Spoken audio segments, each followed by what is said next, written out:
Reno, Nevada. 24-hour casinos, free-flowing liquor, even legalized prostitution. A modern-day Sin City. It's also a new front line for straight edge. Tony Battle, a tattoo artist and singer, helps keep guard. I do pretty much every straight edge tattoo in this town.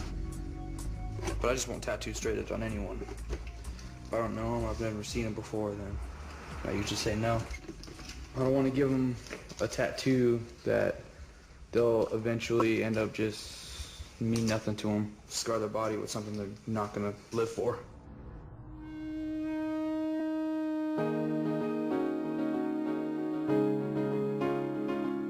Tattoos have been a mark of rebellion and initiation across history and cultures. The same is true for straight edge. Bryant, Tony's 19-year-old co-band member, is getting his latest mark of straight edge commitment. Like many, he found straight edge at Reed High School. And like others, his parents didn't care for it. I found out about straight edge actually right before my freshman year at Reed. And then when I started going to Reed, I met more people that were also straight edge. When I turned 18, got tattooed, and my mom kicked me out. Bryant joined and moved in with Tony's band, AFB, Armed for Battle. They're as tight as a group gets. Well, we live together, we eat together, we tour together, we hang out together every day. We're probably closer than other families. But it is precisely this brand of brotherhood, along with the music, the ink, and the outsider stance, that makes the Reno community look at straight edge as its fastest growing gang. Give it a nice tape job. Especially the city police. Police have suspicion to pull you over for anything, they will. And if they find out or even think that you're straight edge, they'll put you on gang file. I had a straight edge sticker on my truck, and they put me on gang file just because I had a sticker on my truck. While police and maybe other people as well are trying to waste their time on us, there's other types of crime being committed, drug abuse, alcohol abuse, and everything, but somehow we're the bad guys. What about the drunk driver out there, you know? That's not being pulled over by any police officers. What about those guys? Yeah, this is a belief and a lifestyle. It's not a gang whatsoever. I don't even know why they consider us a gang. That's a question they may not get to answer for themselves.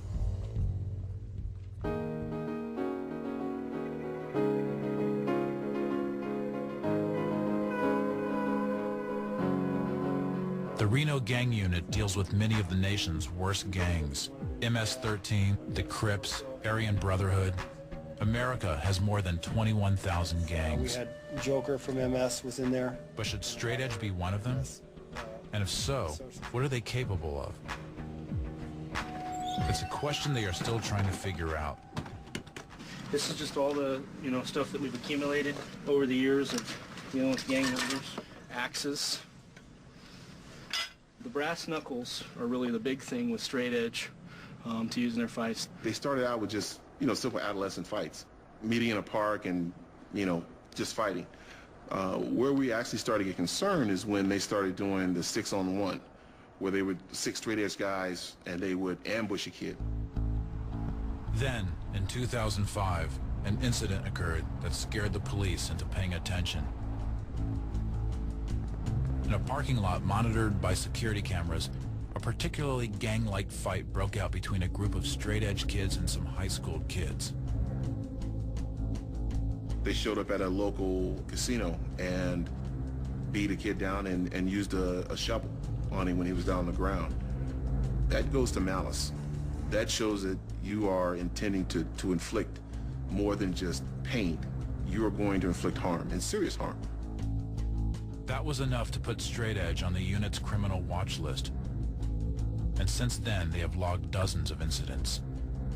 We didn't want to say that everybody who is claiming straight edge or has the straight edge beliefs are a threat to our community here. The majority of people aren't. There are a small percentage of people who are spinning out of control. I will not leave the county without first obtaining prior permission from my probation officer. 16-year-old Zeke is now in the system, one of dozens of kids whose affiliation with Straight Edge helped land them in the Reno criminal gang file. This one's kind of funny. Drugs, alcohol, and other harmful substances I will not use, purchase, possess.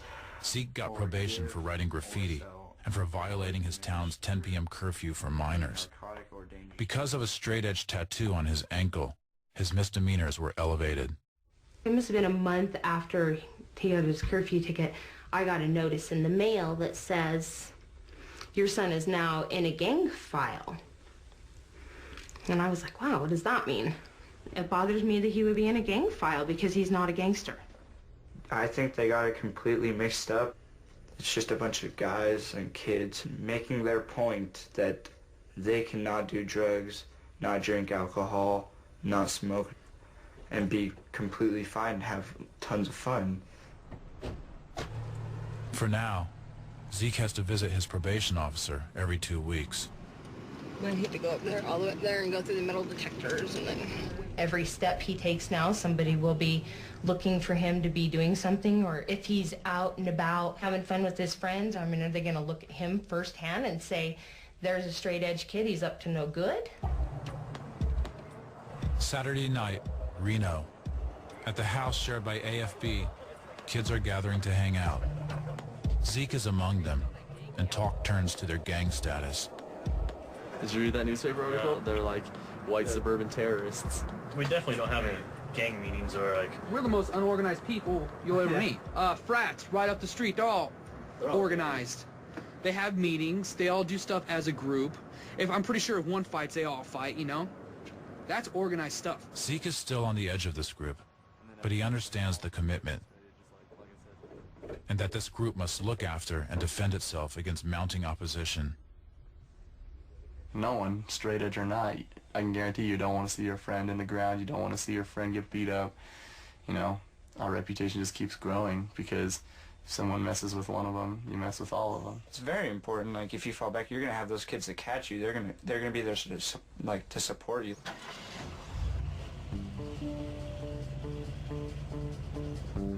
Tonight, like lots of kids around the country, they're passing the time cruising their town's streets. Nevada has ranked the nation's most dangerous state in America 4 years running, much of it related to drugs and alcohol. It's a fact that straight edge kids see as typical of what they're up against. Reno is known for gambling. Dead. Second highest suicide rate.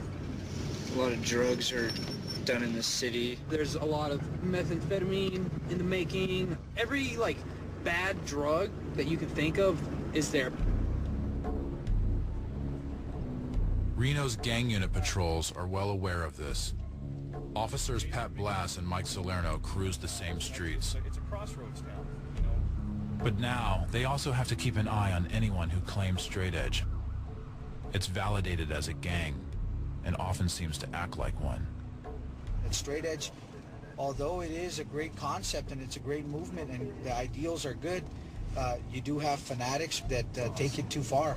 They engage in criminal activity like any other gang would, but they feel that they're righteous, and that's where it becomes convoluted.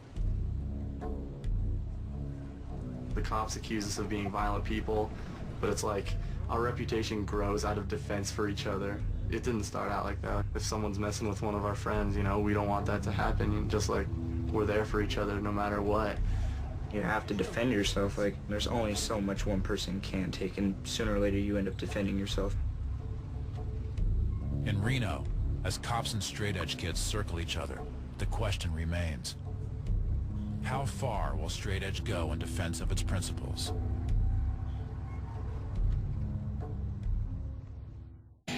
Next, where will straight edge go from here?